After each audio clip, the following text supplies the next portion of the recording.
Out आप देखेंगे 900 के ऊपर सस्टेन होते हुए ही, तो इसमें एक आपको शॉर्ट कवरिंग मिलेगा टुवर्ड्स 960 से लेके 980। तो यहाँ पे 920 का कॉल ऑप्शन जो रफली यहाँ पे 22 रुपए में ट्रेड कर रहा है, आप इसमें पार्टिसिपेट कीजिए। स्टॉप लॉस थोड़ा सा स्टीप यहाँ पे 12 रुपए का रखते हैं, और ये अगर व्यू सही जाता है तो ये प्रीमियम आपको टुवर्ड्स 40 से लेके इवन 50-55 भी मूव करते हुए मिल सकता है। तो थोड़ा पोजिशनल प्ले सीरीज के लिए, बट पीएनबी हाउसिंग पे आप ध्यान दे सकते हैं। ओके, पीएनबी हाउसिंग के 920 के कॉल ऑप्शन में पार्टिसिपेट करना, ये सस्ता ऑप्शन के लिए शिल्पा जी के पिक। एफएनओ सुपरस्टार के लिए राजेश पालवे जी हैं। राजेश पालवे जी, एफएनओ सुपरस्टार क्या होगा? तो श्रेया जी, यहाँ पे ओएमसी कंपनी में हिंद पेट्रो पसंद आ रहा है। जिस तरीके की कंटिन्यूटी बनी हुई है स्टॉक में, और अपने प्रीवियस स्विंग हाई को भी अब इसने सरपास किया है, तो हमें लगता है ये स्टॉक में एक अच्छा मोमेंटम टुवर्ड्स 470 475 की तरफ बढ़ते हुए दिख सकता है। तो HPCL future, Hind petro future buy करने की सलाह है 470 के टारगेट के लिए। On the down side stop loss होगा करीब 452 के आसपास। ओके, अब चलते हैं हम अमित जी के पास चार्ट का चमत्कार के लिए। अमित जी बताइए, क्या ट्रेड पिक करेंगे आप? जी अनुज जी, मेरी नजर स्टेट बैंक ऑफ इंडिया पे है। स्टेट बैंक ऑफ इंडिया में एक मूव आ रहा है, करंटली 874 का प्राइस है। स्टॉक पिछले 3-4 दिनों से एक टाइट कंसोलिडेशन में फंसा हुआ था, मुझे लगता है कि अब that is over. Stop loss रहेगा 864 का, और टारगेट्स रहेंगे 890 एंड 900 के। यहाँ पे एक डिस्क्लेमर है कि ये वाला स्टॉक हमने अपनी adviser. Hey Anvi, can you review my mutual fund portfolio?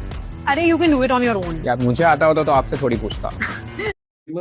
काफी स्ट्रॉन्ग दे रही है। सेकंड हाफ मोस्ट प्रोबेबली काफी बढ़िया रहना चाहिए, क्योंकि एमएसएमई, गोल्ड लोन, ये दोनों ही सेगमेंट्स काफी बढ़िया करने चाहिए। ये क्वार्टर की अपडेट में भी लगभग 10-11% जैसी ग्रोथ है, और हमें लगता है सेकंड हाफ उससे भी इम्प्रूव्ड आना चाहिए। नेट एनपीए रेशियोज वगैरह काफी कंट्रोल में, जीएनपीए 1.22, नेट एनपीए 0.33, तो वहां से कोई ऐसा रिस्क हमें एडिशनल नजर नहीं आ रहा। तमिलनाडु में कॉन्सेंट्रेशन अभी ज्यादा है, बट कंपनी लगातार अपने ब्रांच नेटवर्क को बाकी एरियाज में भी एक्सपैंड कर रही है, उसका फायदा आने वाले समय में दिखना चाहिए।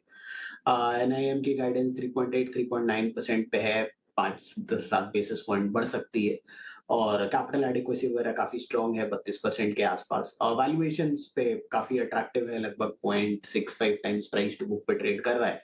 हमारे अनुमान से 1 साल फॉरवर्ड में लगभग 677 के आसपास की बुक वैल्यू होनी चाहिए। एक का प्राइस टू बुक मिलना बहुत मुश्किल नहीं होना चाहिए, तो 677 रुपए के लक्ष्य के हिसाब से तमिलनाडु में ट्रेड डालना। ओके, तमिलनाडु मर्केंटाइल ये हो गई मिड कैप फंडा।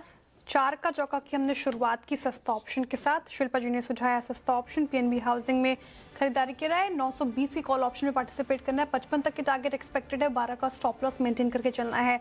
एफएनओ सुपरस्टार के लिए राजेश पालवे जी ने चुना हिंद पेट्रो, टारगेट 470 के देख रहे हैं वो। एचपीसीएल के फीचर्स में खरीदारी की राय, और 452 का आपको स्टॉप लॉस मेंटेन करना है। एसबीआई चार्ट का चमत्कार के लिए अमित जी ने चुना, इसको 900 तक की टारगेट एक्सपेक्टेड है, 864 का आपको स्टॉप लॉस मेंटेन करना है। और मिड कैप फंडा के लिए अभी तमिलनाडु मर्केंटाइल चुना है, 600 तक के टारगेट एक्सपेक्टेड है। इस स्टॉक पर आप लगा सकते हैं दाव। अब क्योंकि बात कर रहे हैं क्वार्टर 2 अपडेट्स की, हमने लगातार बात की, इस हफ्ते क्वार्टर 2 नतीजों की सीजन की शुरुआत होगी, और 9 अक्टूबर को टीसीएस और टाटा एलेक्सी के नतीजे आएंगे। और दूसरी तिमाही क्वार्टर 2 में आईटी सेक्टर से क्या उम्मीदें हैं, ये बताने के लिए मेरे सहयोगी कंचन नौटियाल मौजूद हैं। कंचन, गुड आफ्टरनून, बताइए क्या एक्सपेक्टेशंस हैं फिलहाल? जी डेफिनेटली, जिस तरीके से हमने क्वार्टर 1 में देखा था कि कहीं ना कहीं जो आईटी सेक्टर है उसके लिए एक पेन जो है वो परसिस्टेंटली दिखाई दिया था, लेकिन नुवामा का ये मानना है कि क्वार्टर 2 ऑनवर्ड्स हमें जो नंबर्स हैं वो स्टेबल साइड में आते हुए